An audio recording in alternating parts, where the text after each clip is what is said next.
Ladies and gentlemen, our final college football predictions video of the 2025 college football season. Can you believe the season has flown by? It is already week 14. We are down to our final games, our final weekend of regular season college football. We're going to look at all of our ranked matchups. There's a lot of top 25, these top 25 games. There's some at-large bids up for grabs. There's some potential slots for playing in championship games. We're going to break down all of our top 25 games and try to predict the outcome, the winners, losers, final score. And we're also going to take a look at those best bets, the money lines, the spreads, the over-unders. Like I just said, though, it's crazy the season's flown by so fast. We loved it when it came. It's already gone. But at least we have bowl games. We have conference championships. We have the playoffs coming up. There's still a lot of college football left over. Guys, make sure to hit that like button. Subscribe to the channel. Drop a comment down below. Who do you think is going to win these games? What are your score predictions? Leave it in the comment section, and let's jump right into it.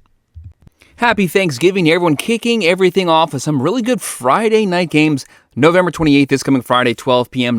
Number 7, the Ole Miss Rebels, 10-1. The big question, will he stay or will he go? This has been dominating all of the college football air raids the last couple weeks. Lane Kiffin, after this game, the moment this game ends, we're supposed to be getting an answer on where he's going to be the head coach. Will it be Ole Miss? Will he be coaching the Rebels potentially in the playoffs? Everything is setting up for them to make the playoffs here. Could he possibly leave this team? Will they let him coach if he does leave? That's all the unknowns. He could be going to LSU, could be going to Florida, he could be staying at Ole Miss. It could be a complete smoke and screen, but that is a complete fog hanging over this game, hanging over Ole Miss. Are they able to keep their eyes and their minds on the prize here? That's winning this game and getting to their first playoff. They're going up against the 5-6 Mississippi State Bulldogs. This is going to be in Starkville. Ole Miss 78.4% chance to win. Mississippi State 21.6. Right now the Rebels 7-point favorite, 62.5 over/under. That's actually a pretty close spread there. But don't forget, this is a rivalry game. Anything can happen in rivalries, especially when one team has so much off the field stuff just dominating the areas. Chambliss, since he took over, he's having a great season, 2,700 yards. You have Lacey closing in on 1,200 yards. Ole Miss 37.2 points a game, throwing for 305, running for 189, giving up 20.2 points per game. Their defense has actually been playing pretty good football the last couple weeks. They got off to a slow start this season, but now they're starting to look like that squad from last year. Mississippi State, though, Jeff Lebby's team, do not underestimate their offense. Shapen's not a bad quarterback, just keep the turnovers down. Bulldogs 31.5 points per game, throwing for 242, running for 153, giving up 28.4 points per game. They have a defense that they can rely on. Some people are calling for the upset here. It's definitely a possibility, but I think the Rebels will have just enough firepower to rebound. Close game. They pull it away in the end. They win 32-24.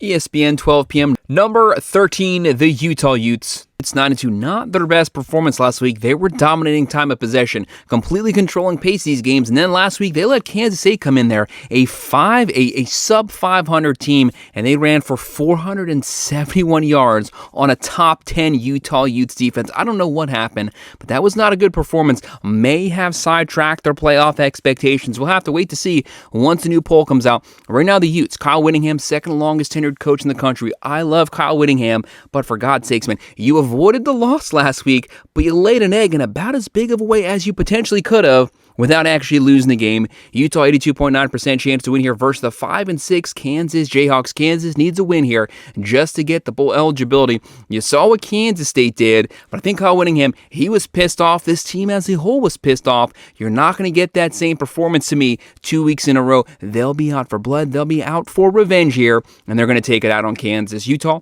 12.5-point favorite, 16.5 over/under. Devin Dampier does a little bit of everything. 2,000 passing yards, 19 touchdowns, 5 picks. He's also a dual threat quarterback. You have Parker closing in on 900. One of the best, some might say the best offensive line in the country. Utah 42 points a game, throwing for 205, running for 280. Very balanced team. They dominate in the trenches at the line of scrimmage, giving up 18.5 points a game. All those numbers now elevated due to giving up 47 points to a really bad Kansas State offense last week. Kansas 28.7 points a game. It all comes down to Jayden Daniels. Jayden Daniels, when he's on, he's on. When he's off, he throws a lot of picks, creates some turnovers here. Utah, that are going to be out for revenge, bottle him up, keep him in the pocket, force him into third and long situations. Kansas giving up 26.4 points a game. The Utes rebound with a strong performance. They win 38-23.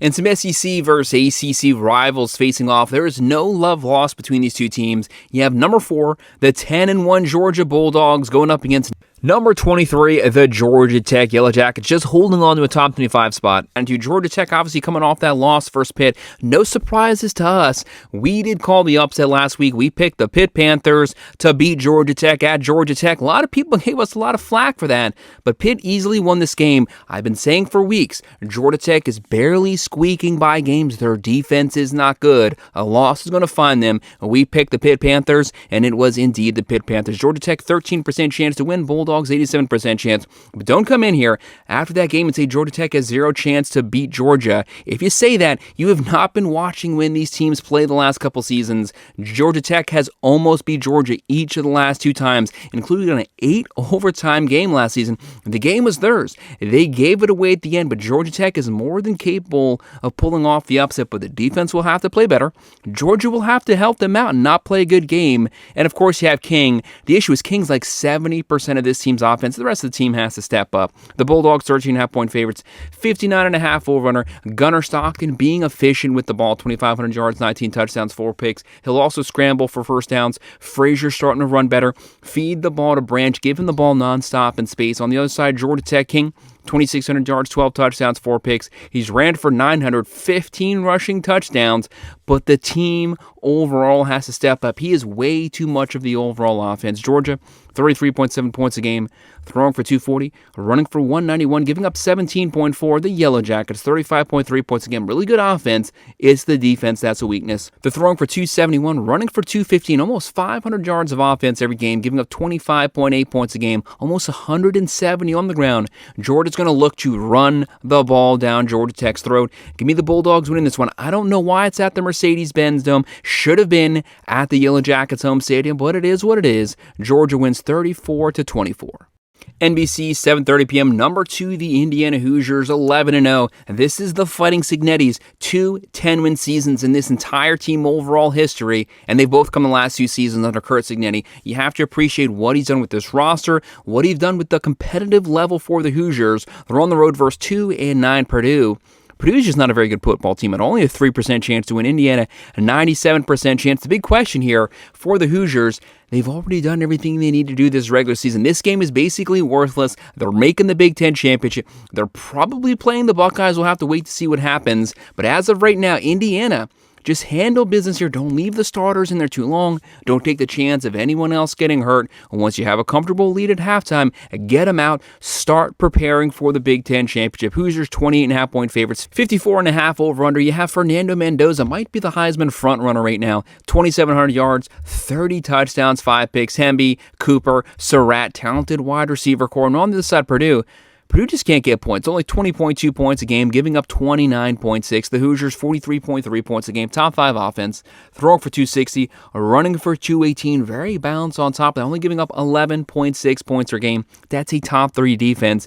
They're just a well-rounded team. Give me the Hoosiers winning this, but like I said, get the starters out. There's no style points here. You're number 2. You're in the Big Ten championship. Indiana wins this one 41-17. And how about this matchup? We have some really good Friday games coming up, but with Friday games in college football, Friday in college football means potential chaos. Weird things always happen on these late night Friday matchups. Friday, 7:30 p.m., number 3, the Texas A&M Aggies, 11-0. You gotta love what they've done, undefeated, leading the SEC right now, but let's call things like they are. They haven't played Georgia, Bama. They've avoided the best teams in their entire conference right now. That's not a good thing right now. Yes, they're doing well, but a lot of these teams, they haven't even had to play. They're going up against a ranked team this weekend. Number 16, the Texas Longhorns, 8-3. This is one of the best rivalries in college football. When the Big 12 first broke up, when the Aggies left a couple years ago, these teams did not get to play for a long time. Now that they're back in the same conference, we get to welcome back 2 teams that loathe one another, and that's just good for us college football fans. Aggies, 48.5% chance to win. The Longhorns, 51.5%. Basically a 50-50 split with the fan vote. The Aggies win this one. They're in the SEC championship. No matter what, they're going to be making the playoffs. If the Longhorns pull off the upset, I don't think they'll make the final 12 because they'll still be 9-3. And that Florida loss, really bad loss. but they can just upset the Aggies season. You know they would love to do that. Aggies 2.5-point favorites. Very close spread here for the number 3 team. 51.5 over-under. Aggies, they're a disciplined team. Mike Elko, trench warfare type team. Marcel Reed's having a great season. He can run it, but he has 2,800 yards passing, 25 touchdowns, 8 picks. Talented wide receiver core. Concepcion, Craver. On the other side, Texas, when they can run the ball. Wiseman or Baxter, Arch Manning, he's actually been playing pretty good football the last couple weeks, starting to push the ball down the field. You always have to account for his scrambling ability and that wide receiver core. Help the defense out, get first downs. The defense was supposed to be the strength of this team. It has not been that way the last 5 to 6 weeks. They've been giving up a lot of points, like 37, 38 points last week to Arkansas. Aggies 38.1 points a game, throwing for 269, running for 196, giving up 21.5. The Longhorns, they don't really have a good offense this year. 29.8 points a game, throwing for 260, running for 122, giving up 20 points a game, only 92.7 on the ground. Can they take the Aggies' rushing attack away? Vice versa, can the Aggies get pressure on Arch Manning? Sometimes when he gets happy feet back there, he will throw some picks, create some turnovers, get in his face and hit him often. But I'm going to call upset here. Give me the Longhorns here. The Aggies haven't had a good, close, competitive game in some time. The Longhorns, the defense isn't playing up, but the offense is rolling right now. Texas pulls off the upset, 28-24. In our final Friday night game, Friday, November 28th, 9 p.m., a late one, 8-3 Arizona. How about Arizona this season? They had a really bad year last year. They lost McMillan. Fafita, looking like 2023 Fafita, 2,700 yards, 25 touchdowns, 5 picks, keeping the turnovers down. They're on the road. Arizona coming in here ranked number 25. Welcome to top 25 versus number 20, the Arizona State Sun Devils. A top 25 versus top 25 matchup. Gotta love it. Sun Devils 51.4% chance to win. Arizona 48.6%. Again, practically a 50-50 split with the fans. Arizona 2-point favorites, 48.5 over-under. Wildcats 33.5 points a game, throwing for 252, running for 156, giving up 20 points a game. The Sun Devils 26.3 points a game, throwing for 220, running for 198, giving up 23 points a game. The big news here, Browns having a great season on the ground, but no Sam Levitt. Without the field general, although they've had a really good season so far, I'm looking at them losing this game. Give me Arizona getting the win here in this rivalry matchup. They pull away with the win 27-24. Actually, a lot riding on this game. This is an in-state rivalry matchup. Both these teams in the top 25. It is only fair that the winner gets to boot the other out of the top 25. And we have one of the biggest rivalries in college football history coming up next. Some might say this is the best college football rivalry. Coming up Saturday, November 29th, 12 p.m., the defending national champion to the number 15, the 9-2 Michigan Wolverines, slowly climbing their way up the top 25.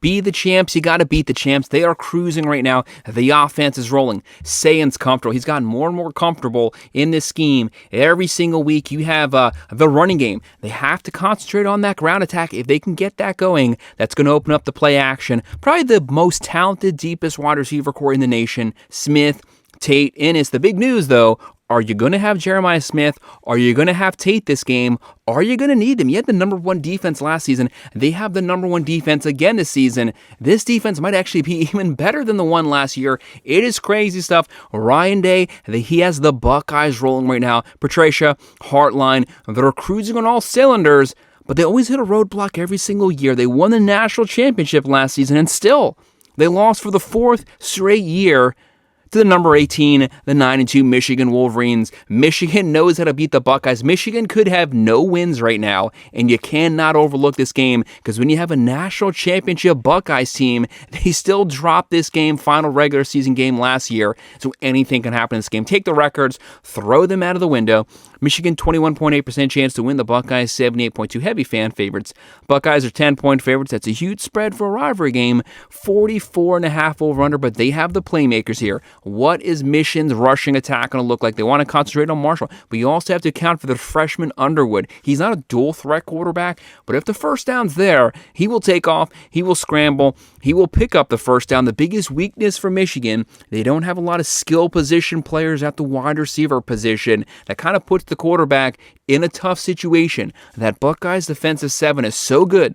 If they take away the Michigan rushing attack, that's the primary way that Michigan can beat you is running the ball. You're not going to be able to outmuscle the Buckeyes and vice versa. These are two line of scrimmage trench warfare football teams. They both want to own the line. Who's going to come out on top? Buckeyes have been doing it every single game this season, but Michigan wants to end that here. Ohio State, 37.9 points a game. They're efficient. 270 passing yards, 170 rushing yards. Check out the defense. Only giving up 7.6 points per game. Crazy numbers. Only 126.6 through the air. Caleb Downs in that secondary, locking things down. Bryce Underwood, he's going to have a tough game pushing the ball down the field. They're going to have success running.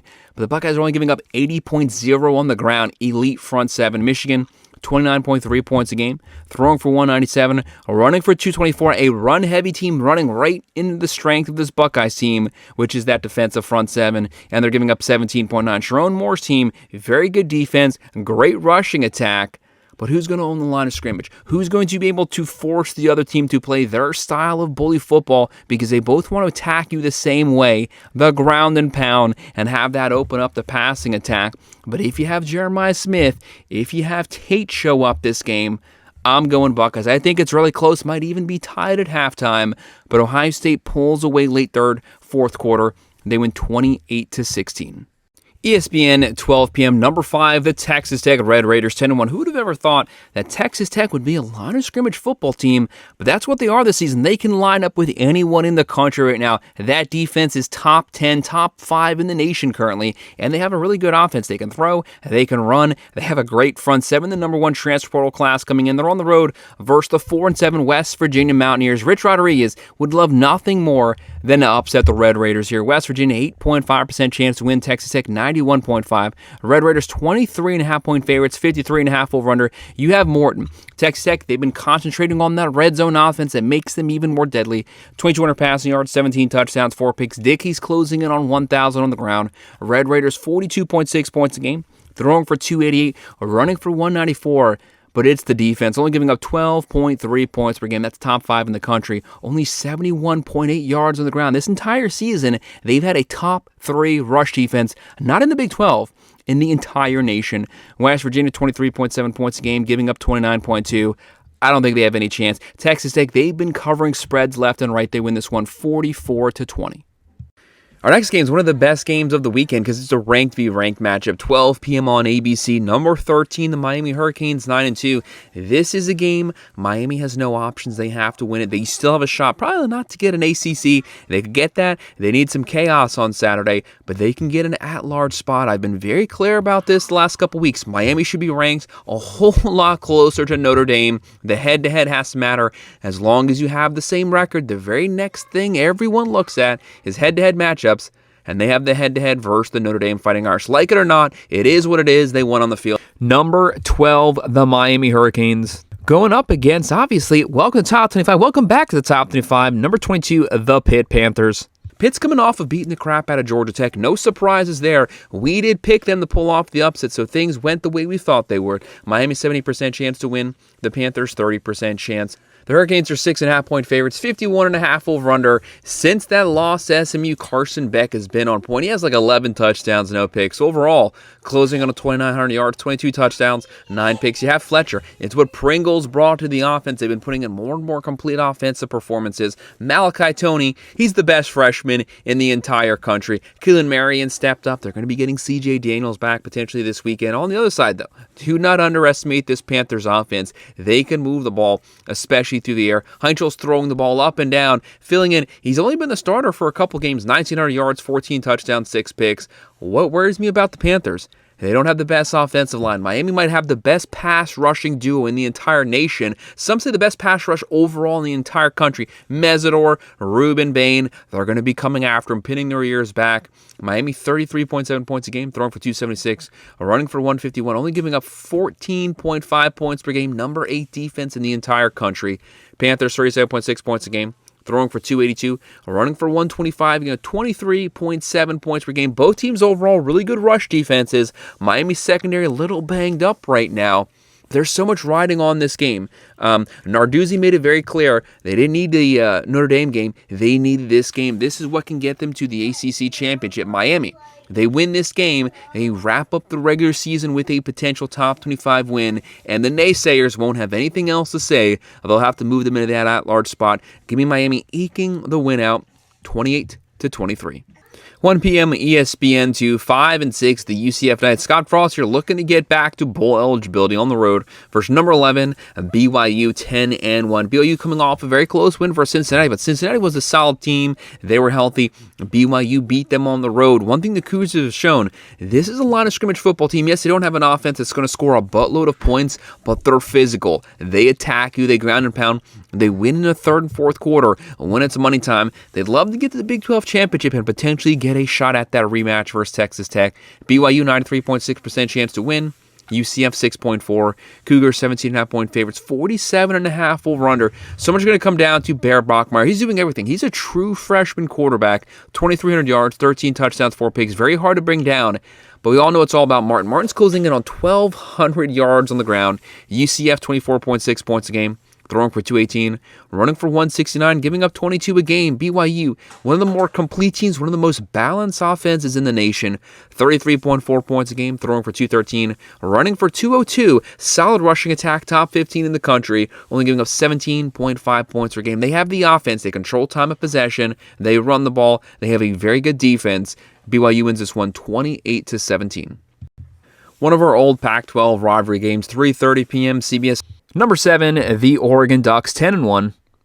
Coming off that win versus USC, they're riding high right now. Everything is in front of them to make the playoffs. They just have to handle business. They'll be on the road versus 8 and 3 Washington Huskies. Washington, very difficult place for the road team to play, and these are old foes out of the Pac-12. This is a rivalry game. Bordering states, Washington would love nothing more than to give the Ducks a last-minute loss to end the season. Huskies 24.9 points a game. Jedd Fisch has this offense rolling, and they play solid defense. Oregon, 75.1% chance to win. Dan Lanning, he's been recruiting well. Top 10 overall roster, recruiting, portal, doing everything they need to do to put together a very competitive roster. This team is built on the offensive, defensive lines from the inside out. They can line up with anyone in the country, run it right at you. One of the best rushing attacks in the nation, top 3 overall. Some say the best offensive line in the country. Oregon 6.5 points a game, giving up 52.5. And they have a 3-headed monster at the running back position, led by Dante Moore, the quarterback, 2,500 yards, 23 touchdowns, 6 picks. Sadiq is just unstoppable at the tight end. They've been banged up at wide receiver. As long as they get these guys back by playoff time, they're a team that could easily compete and win the national championship. On the other side, Williams Jr., he's a little bit of everything for Washington. 2,800 yards, 19 touchdowns, 6 picks. Oregon's averaging 39.3 points a game, top 15 offense. Throwing for 243, running for 229, perfect balance. Only giving up 14.9 points a game, top 10 in the country. Washington, 36.5 points a game. Throwing for 257, running for 170. They're also a balanced attack, giving up 18.8. It's not top 10, but it's top 20. That's definitely good enough, and they're at home. To me, this game's very close first half. Ducks pull away second half. They win 33-20.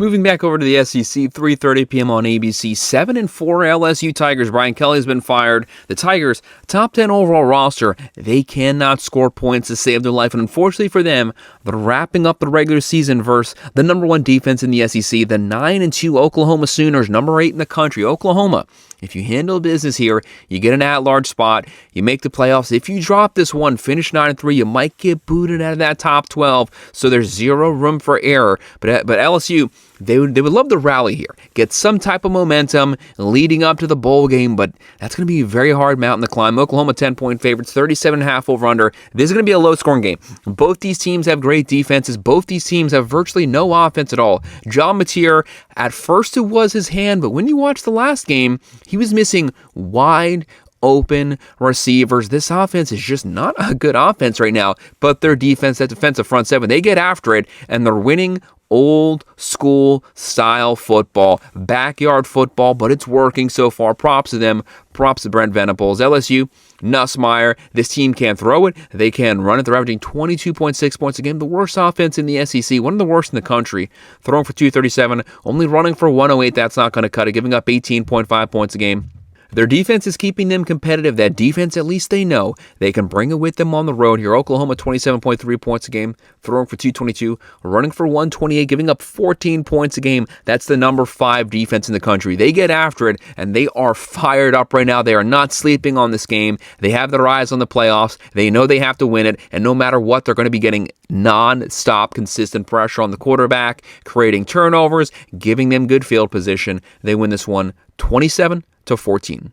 Staying in the SEC, ESPN, 3:30 p.m. Number 14, the Vanderbilt Commodores 9-2. I will say this about Vandy. Their only ranked win currently is versus Missouri. Missouri's going to be getting booted out of the top 25. Yes, they're in the SEC. No ranked wins currently. When you're looking at teams like Miami, BYU, at least they have a ranked win in their name. They're on the road versus number 19, the Tennessee Volunteers. Tennessee, their defense is atrocious, but their offense is top 5 in the country. They can score with anyone. Josh Heupel, one of the best offensive minds, but do not underestimate the Commodores here. Pavia, my biggest issue there is he's like 75% of this team's offense. If you stop Pavia, you stop the Commodores, but obviously so far this season, that's easier said than done. Vandy, 42.4% chance to win. Tennessee, 57.6%. The Vols, 2.5-point favorites, 65.5 over-under. Vegas sees a buttload of points being scored. Pavia, 3,000 yards, 26 touchdowns, 6 picks. They'd love to keep him in the Heisman conversation here. Almost 700 rushing, 8 rushing touchdowns. On the other side, Joey Aguilar, he was on this team like a week. Week 1 started. They've never looked back. 3,200 yards, 23 touchdowns, 10 picks. You have Bishop, Brazel, massive, tall wide receiver core. Vandy, 38.9 points a game, throwing for 284, running for 174, giving up 21.7. Tennessee, 42.3 points a game, throwing for 308, running for 183. No matter who they've played, they've been able to move the ball at will and score points. It's just they can't stop anyone. The Commodores are going to get their points. Volunteers, at least they had a good fight versus Florida last week. They're giving up 27.3 points a game. I'm going to ride with Josh Heupel. To me, this offense, it's unstoppable. I don't trust the Vandy defense. Tennessee, but I don't trust the Tennessee defense either. Tennessee wins this one 37-30. Rivalry week continues, 7 p.m. ESPN, 3-8 Virginia Tech. Yes, their coach has been fired. You have James Franklin. He's probably going to be there at this game on the road. On the road versus number 18, the Virginia Cavaliers, sitting at 9-2. Virginia, if they handle business here, they will be in the ACC championship with a shot at the playoffs. Give them some props. They have an 80.1% chance to win. Virginia Tech, 19.9%. Virginia Tech actually didn't play too bad of a game versus Miami. They were able to run the ball. They are kind of running like a little bit of a triple option offense right now. They're 10.5-point underdogs. Cavaliers, 10.5-point favorites, 52.5 over-under. Kyle Jones, 19-yard passing, 16 touchdowns, 7 picks. But if they're going to beat you, it's going to be time of possession, running the ball nonstop. Their goal, rush for over 200 here. Control the pace of the game. Keep the ball away from Morrison, that Virginia offense's hands. Virginia Tech, 22.7 points a game. Throwing for 174, running for 188, giving up 30.5 points per game. On the other side, Virginia, very capable offense, 33.7 points a game. They have the veteran Morris. Taylor closing in on 1,000 yards himself, throwing for 250, running for 188, giving up 21.2. This is a rivalry game. Virginia Tech, they just want to win here. They want to impress Franklin. And Virginia, keep your eyes on the prize here, getting the ACC championship. Cavaliers win this one 31-23. And how about the Old Iron Bowl coming up next? This is going to be a fun game. It's one of the top rivalries in college football. 7:30 p.m. ABC. Number 10, the Alabama Crimson Tide, 9-2. They cannot afford to lose this game. If they lose this one, they are out of the playoffs. That would put so much heat on Kalen DeBoer. They're going up against 5-6 Auburn. Auburn, if they win this one, yes, their coach has been fired, but this is a chance for some pride here. They would be fine winning 5 games if it lets them beat Alabama and knock the Crimson Tide out of the playoffs. They've almost had a shot the last couple seasons. They've not been able to close it out at the end of the fourth quarter. Maybe this is finally the year they get over the hump. And on top of that, they get that little side prize of kicking the Crimson Tide out of the playoffs. Right now, Auburn, 26.5% chance to win. Bama, 73.5%. Alabama, 5.5-point favorites, which is actually a really close spread here versus a 5-6 Auburn team. Just lets you know how much Vegas is respecting Auburn. The over-under, 47.5. Ty Simpson has to play better. 3,000 yards, 22 touchdowns, 4 picks. But I've been saying the entire year, Alabama's biggest issue, they cannot consistently run the ball, especially versus Power 4 teams. Miller only 410 on the ground. If you beat Auburn in the playoffs, if you run like you've been running the last 2 months, you're only going to have 1 round and you're going to get sent home. They have Bernard. They have Ryan Williams, a top 5 overall roster. Some might say the number 1 roster in the nation. They definitely have talent here. Auburn, 27.4 points a game. Jackson Arnold didn't get the start. You had Deuce Knight starting last game. He actually looked pretty good. He's a true freshman, though. Can you expect a true freshman to go up against Alabama and win them and kick them out of the playoffs? That'd be quite the story. But you know what happens when you play at Jordan Hare? Crazy things happen, so expect the unexpected. Auburn's throwing for 192, running for 179, giving up 20.1 points a game. Their defense can keep them in this game. They're only giving up 94 on the ground. Bama doesn't run the ball well anyways. If they can make Alabama one-dimensional, as they naturally are, force them into third and long situations at home, maybe they have a shot to pull off the upset. Crimson Tide, 33.8 points a game. Throwing for 293, running for 123, giving up 16.2. They also have that good defense. They can bring it on the road. Auburn showed their fight. Think back to that Aggies game. They can bring their A game. They can upset a playoff caliber team. But can they do it here versus a freshman? I think it's going to be very close. I think it's going to be a one-possession game down to that final drive. I think Bama scores either a touchdown or a field goal within the final minutes to make it a two-possession game. They win it 27-17, but keep your eye on this one. 7:30 p.m. on NBC, the 3-8 UCLA Bruins on the road versus number 17, the USC Trojans. If you want to call it on the road, because it's technically not. But playing number 15, the USC Trojans, 8-3, coming off that loss this past weekend to the Oregon. As bad as the loss was, the game was within reach. They actually could have won that game. Sloppy performance. The running game wasn't working. They could not stop the Ducks from rushing the ball. But obviously, that's Oregon's specialty. But the Trojans, they actually had a chance to make it a win. They didn't get it. Lincoln Riley under pressure. But no matter what, if they finish the season 9-3, that's still higher than what they were expected to last year. With the number one recruiting class coming in, guys, everyone calm down. The future's bright. No one had USC going to the playoffs this season. But when they didn't make the playoffs, now everyone's mad. Look at your preseason predictions. You never had them there anyways. They played above what they were supposed to. Give them a chance. They're going to be more competitive next season overall. Trojans, 95% chance to win. Bruins, 5% chance. USC, 21.5 point favorites. Huge spread. 59.5 over-under. Will Nico be playing this game? That's a big question there. But it's not like he's really having a great season anyways. USC, Mayava, 3,200 yards, 21 touchdowns, 8 picks. You have Miller. You have Lemon. Lane might be the best 1-2 wide receiver combo in the entire nation. Bruins 18.9 a game, giving up 33.8. Their offense isn't good. Their defense is even worse. USC 37.2 points a game, throwing for 301, running for 178, giving up 23.5 points a game. The biggest question is, where's their headspace here? How do they rebound off that loss to Oregon? As long as they stay focused, you know Lincoln Riley's going to have that offense ready to go. USC wins this one 38-20. 7:30 p.m. ESPNU, 1-10 Charlotte coming off of losing that game to Georgia. Charlotte hasn't scored over 20 points in like 6 or 7 straight games on the road versus number 24, Tulane. This team is focused right now. Summerall has his team playing. Retzlaff, the transfer portal quarterback, he can throw it, he can run it. They have an adaptable, multiple offense. 96.9% chance to win. Charlotte 3.1. Tulane's 29.5 point favorites, 53 over-under. Don't forget what Tulane is looking at here. Being the group of 5 representative potentially in the playoffs, as long as they handle business, win this game, win their conference, they might be one of the highest ranked conference champions in the country. If you're in the top 5 champs, you get a shot in the playoffs. Charlotte 15.6 points a game, giving up 37.2, almost 3 times the amount they score. That's how bad this team is. Tulane, you gotta beat them. 28.8 points a game, giving up 24.8. I don't think the game's close at all, but give me Charlotte at least scoring a couple points. Tulane wins this one 34-14. And at 8 p.m. on ESPN2, welcome back to the Top 25. Might be one of the front runners, Vegas-wise, to win the ACC and make the playoffs back-to-back seasons. Number 21, 8-3 SMU Mustangs. Rhett Lashley has this offense firing on all cylinders. They're starting to play really good defense. They're on the road versus 6-5 Cal. Cal, obviously, they've had some coaching issues going on right now. SMU, 85.5% chance to win. Cal, 14.5% chance. The Mustangs, 13.5 point favorites, 53.5 over-under. So much of this game, you have Jennings. Jennings has really stepped things up the last couple games. 3,200 yards, 24 touchdowns, 9 picks. He's a dual threat quarterback. Hasn't been running too much this season. He's been letting his arm do all the work for him, but the legs are there. If you flush him out of that pocket, be aware he can take off. He can scramble. He can take off in that first down. TJ Harden, Hudson, Brinson, a lot of weapons on this team. They've been working the transfer portal. SMU 32.7 points a game, throwing for 287, running for 127, only giving up 19.1 per game. Really good rush defense, actually. Secondary, a lot of issues, getting up about 281 through the air, but they're shutting down the run, only giving up 104.5.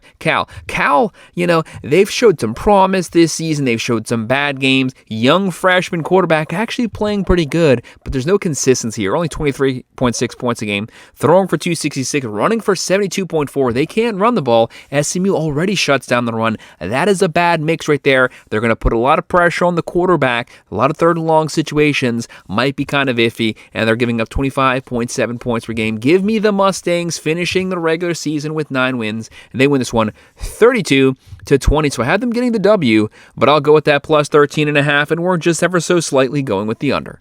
10:30 p.m. ESPN number 9. The Notre Dame Fighting Irish 9-2. They're on a 9-game winning streak right now. They have a chance to close out 10-2, stamp their ticket for the playoffs on the road versus 4-7 Stanford. The Irish 95.5% chance to win. Stanford 4.5. Notre Dame's 32.5 point favorites, 51 over-under, coming off of a 70 burger versus Syracuse where they won that one 70-7. Crazy stuff. The best 1-2 running back combo in the nation. Price Love, 17 rushing touchdowns. They're going to get him touches here. They want to send him to New York for the Heisman. CJ Carr, 22 touchdowns, 6 picks, 2,600 yards. The Irish, 41.4 points a game, throwing for 248, running for 205, giving up 17.4 points per game. Their physicality, no one wants to play this team right now, but let's call things like they are. They haven't had the most difficult schedule after that Aggies game. Yes, they beat the Trojans, they beat Pitt, but if Pitt loses this weekend, they're not going to finish the season ranked either, so they still only have one top 25 win potentially to their name, but there's no doubt this team is talented. Right here, there's the chance for Stanford to pull off the biggest upset of the season, but that's highly, highly unlikely. They're only averaging 18.7 points a game, throwing for 222, running for 83.5. That's not going to cut it versus this physical Notre Dame team, and they're giving up 27.4. Like I said, the Irish, 41.4 points a game, throwing for 248, running for 205, only giving up 17.4. That first 34 weeks, they were giving up a lot of points. Since then, they've been shutting people down. They finished last season number 3 overall defense, and since about week 4, they've been playing like that again this year. Give me the Irish curb stomping their way through this game, but get those starters out as soon as you get a good lead. Get them out. You're going to make the playoffs. Be ready for the playoff round. Notre Dame wins this one 42-17. So that is our final weekend of college football. Thanksgiving wraps up. Regular season college football wraps up. Now it's time for everyone to get pissed off and start debating about who the final 12 are going to be and who gets left out, who gets in, all of that hoopla going on. No matter what, hit that like button, subscribe to the channel, drop your comments down below. What's your favorite games? What's your score predictions? Leave it in the comment section. I will respond to every single comment. If you want to sign up for one of our member teams, check out that pinned comment down below. And as always, guys, for the last regular season time, thanks for watching.